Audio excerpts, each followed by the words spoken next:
আসসালামু আলাইকুম, কেমন আছেন আপনারা সবাই? আশা করছি সকলেই ভালো আছেন। পলিস কিচেনে আপনাদের আবারও সকলকে স্বাগত। আজকে পলিস কিচেনে কি কি রান্না হবে এবং কিভাবে কি করব সবই আপনাদের সাথে শেয়ার করব। এই জন্য আপনারা অবশ্যই পুরো ভিডিওটি দেখবেন। আর আজকে আমার হাজব্যান্ড বাসায় আছে, এই জন্য ভাবলাম একটু মুরগির মাংস রান্না করি, স্পেশালি তার জন্য মুরগির মাংস। আরেকটি রান্না করব, সেটা হচ্ছে মাছ, গুচি মাছ। এখানে ভাতের মাড়গুলাতে দিয়েছি, এবার তরকারিটা রান্না করে নিব। এখানে আমি মুরগির মাংস নিয়েছি, ব্রয়লার মুরগির মাংস পিস করে, মাঝারি সাইজের পিস করে নিয়েছি অনেক সুন্দর করে। আর এখানে নিয়েছি লবণ, ঝাল, হলুদ, ধনে গুঁড়া আর জিরা গুঁড়া, আর আদা বাটা, রসুন বাটা, পেঁয়াজ কুচি। এখানে নিয়েছি গুচি মাছ, অনেক এলাকা থেকে এটা বাইম মাছও বলে, যাই হোক। এখানে নিয়েছি তেজপাতা, দারচিনি, কালো এলাচ, লবঙ্গ আর সাদা এলাচ নিয়েছি। এবার আমি রান্না করব। তেল নিয়েছি, সয়াবিনের তেল। সরাসরি রান্নাতে চলে যাই। এখানে আমি ফ্রাই প্যান বসিয়ে দিয়েছি, এখন দিয়ে দেব তেল। তেল দিতে হবে, পেঁয়াজ কুচি,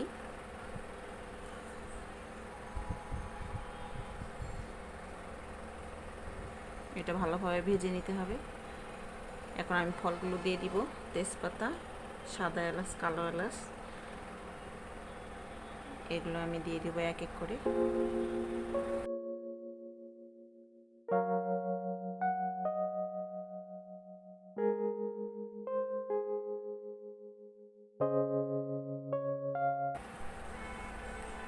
দিয়ে দিব আদা বাটা, রসুন বাটা। এখন আমি এক এক করে সব মশলা দিয়ে দিব। জিরার গুঁড়া দিলাম 1 চামচ, ধনে গুঁড়া, হলুদ 1 চামচ, শুকনো মরিচের গুঁড়া। এখানে আপনারা স্বাদ মতো দিবেন, ব্রয়লার মুরগিতে একটু বেশি ঝাল লাগে, দিলে ভালো হয়, স্বাদ হয়। স্বাদ মতো লবণ। এইটা এখন আমি ভালোভাবে মিক্সড করে নিব। এভাবে নাড়াচাড়া করে ভালোভাবে মিক্সড করে নিতে হবে। আমি এখানে সামান্য একটু পানি দিব, সামান্য পানি দিয়ে দিলাম। এটা এভাবে নেড়ে ভালো করে কষিয়ে নিতে হবে।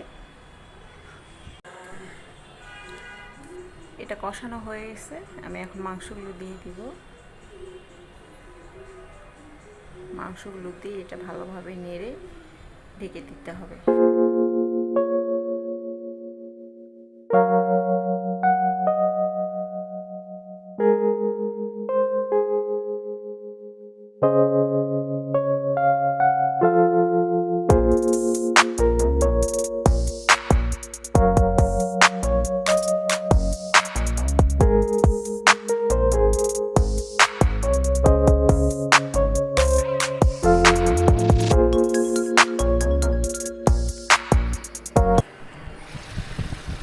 মাংসটা কষানো প্রায় হয়ে গেছে।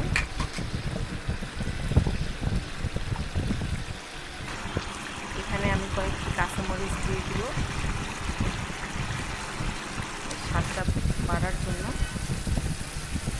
এখানে এখন আমি সিদ্ধ হওয়ার জন্য একটু পানি দিয়ে দিব।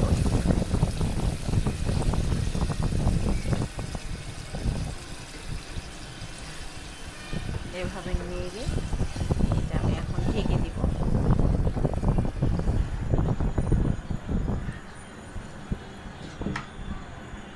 এইটা হতে থাক, এদিকে আমি মাছটা রান্না করি।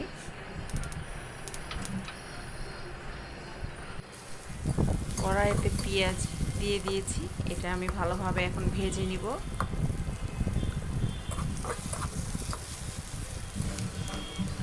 এখানে আমি তেজপাতা, এলাচ, দারচিনি দিয়ে দিলাম, কালো ফল, আদা বাটা, রসুন বাটা। এটা ভালোভাবে নেড়ে নিতে হবে। এরকম ভাজা ভাজা হয়ে আসলে এখানে সামান্য একটু পানি দিব, যাতে পুড়ে না যায়।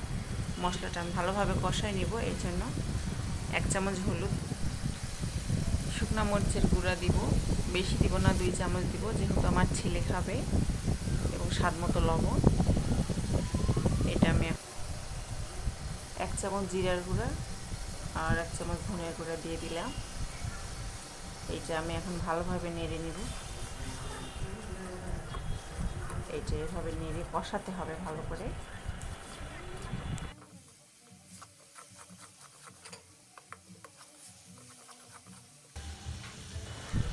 আমি এখানে 2-3টা কাঁচামরিচ দিয়েছি। আমার এটা প্রায় কষানো হয়ে গেছে। আমি এখন মাছগুলো দিয়ে দিব। এভাবে নেড়ে চেড়ে নিতে হবে।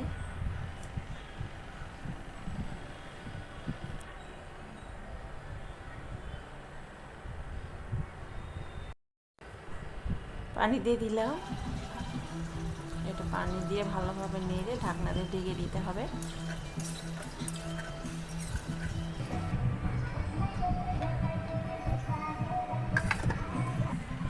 এইদিকে মাংসটার কি অবস্থা একটু দেখে নিব।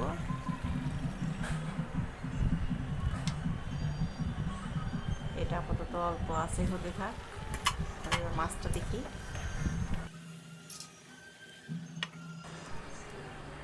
রান্না প্রায় আমার শেষ, একটা রান্না কমপ্লিট হয়েছে।